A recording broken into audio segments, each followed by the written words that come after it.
Like I said, Shuvi will be the dark horse this season. Pinatunayan ni Akla na she's beauty and brains. Alam niya kung bakit siya nasa PBB para makarating sa dulo at manalo. Narito po ang video na yan ni Shuvi. Wait, in-announce mo na kuya? Ako na talaga.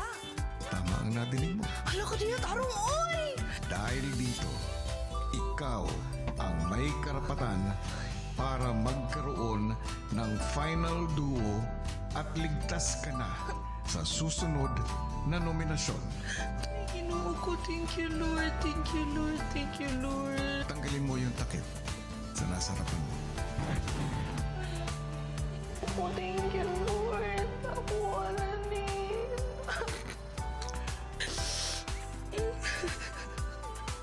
Nais ko rin ipaalam sa iyo, Shuvi. Po. Walang dapat pakakaalam ang tungkol dito. Opo. Kuya, thank you.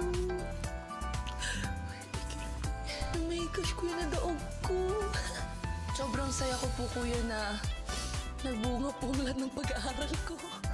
To win that po, kuya, it means a lot, kuya. Kasi dapat po ako manatili sa bahay niyo po pala, kuya. So, na-answer po lahat ng tanong po sa utak ko, kuya. Sobrang saya ko po ngayon, kuya. Samantala, sabi ng mga taga-subaybay, hey everyone! Isner is safe now. Let's go, Shuvi. And OMG, Santo, sabi ng isa pa. Samantala, sabi ni Josh Secrets, my drive kasi talaga siya. Focus siya sa game, hindi siya yung pa-eme-eme. Through Ido, mafe-feel mo rin naman na genuine siya sa friendships niya sa loob. Sabi ng isa, Beck Suben, yes, my Shuvi. Shuvi live in you. MJ saying, pinakagusto ko talaga sa kanya ay yung consistent siya sa sagot na andyan siya para manalo. Sobrang goal-driven daw ng isang Shuvi Etrata. Sabi ng isa, deserve na deserve ito ni Shuvi at kaya, sabi, kaya for her dreams, her family, her supporters, and for Ashley Ortiga. She will take it. Big winner daw. Shuvi, my chance sa Big Four. And sabi ng The Evil Eye, she's my big winner sa Kapuso. I hope she chooses Klang or Isner para makapartner niya sa duo or sa Big Four. Jeno is saying, lamang ang may alam talaga. Shuvi, I know you are that girl. O diba, sabi nga diba ni Charlie Fleming na kuya, dapat balik-aral na daw siya kasi nga po hindi niya masagot-sagot yung ibang katanungan. Sabi ng Alterable, Melay at Maymay coded, dapat ganyan lahat ng ipasok kung ganyan ang laging papanalunin. Hindi naman siguro ganun. She is competent naman talaga din. Nakikita naman natin kung paano niya nilaro ang bawat task na ibinibigay sa kanila ni kuya, and she is not that lame duck sa mga task. Kung kaya kung deserve niya. Kasi kung hindi naman niya deserve, kung mukha lang siya at katawan, wala naman sa brain at wala sa diskarte, talagang talo siya. So gaya ni Melay at ni Maymay, nandun sa kanilang mga puso at kanilang pinapakita ang authenticity at yung kakayanan mamuno, makibagay at makisalamuha sa lahat ng kanilang mga kasama sa bahay ni kuya. So we have no right to question that. Only the people na nanonood at ang darating sa dulo at kung sino ang kanilang iboboto, yun po ang deserve. Hindi po dahil may pinapaboran ng bahay, may gusto silang papanalunin. It's because yun ang nakakita ng mga tao na araw-araw. Hindi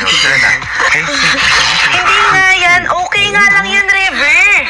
Protekta. Ano gagawin ko? Susumpukin ko yan? Eh nga, akin na. Umalis ka nga dito, River. Umalis ka dito, River. Umalis ka, River. Ako na. Hindi. Ako mag-ano sa... Ako na. Stop!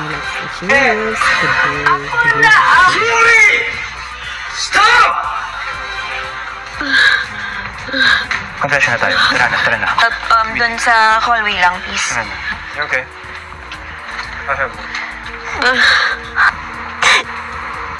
Pumunta na si Shuvi kay Kuya. Kuya, pakicheck po yung SD card po, Kuya. Kamusta ka ba? Nagalit po si River. Alam kong mabigat yung mga pinagdaanan mo. Gusto ko i-enjoy namin yung tax, pero alam ko meron kaming kailangan tutukan. Galit na po lahat ng housemates sa akin.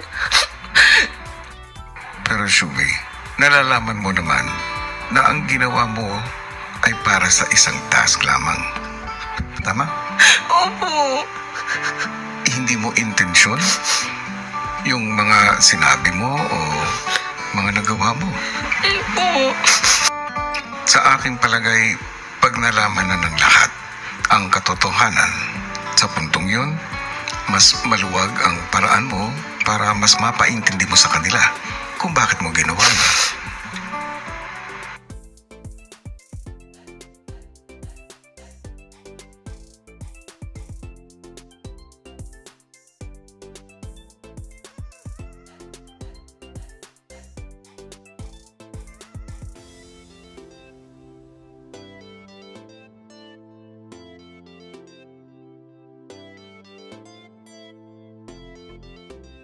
Dagdag din sa problema.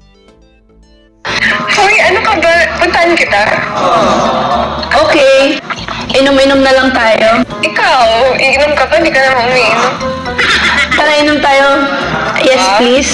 Magbakasyon na lang tayo. Hindi ko kasi masama si Ash, babe, kasi nag-away kami. Dagdag din sa problema ko ngayon eh. Ano nagkawin kayo?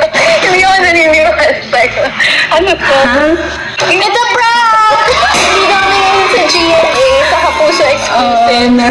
Wait, mag-hi ka. Say hi to everyone. Hi mga Kapuso! Thank you, babe. Sorry sa abala. Pero pala tuloy yung Cebu. Okay, we're calling. Skype kito. Saan ito? Party to ha. Narinig mo ako. Parang ayaw ata sumagot. Natayan tayo. Ayun.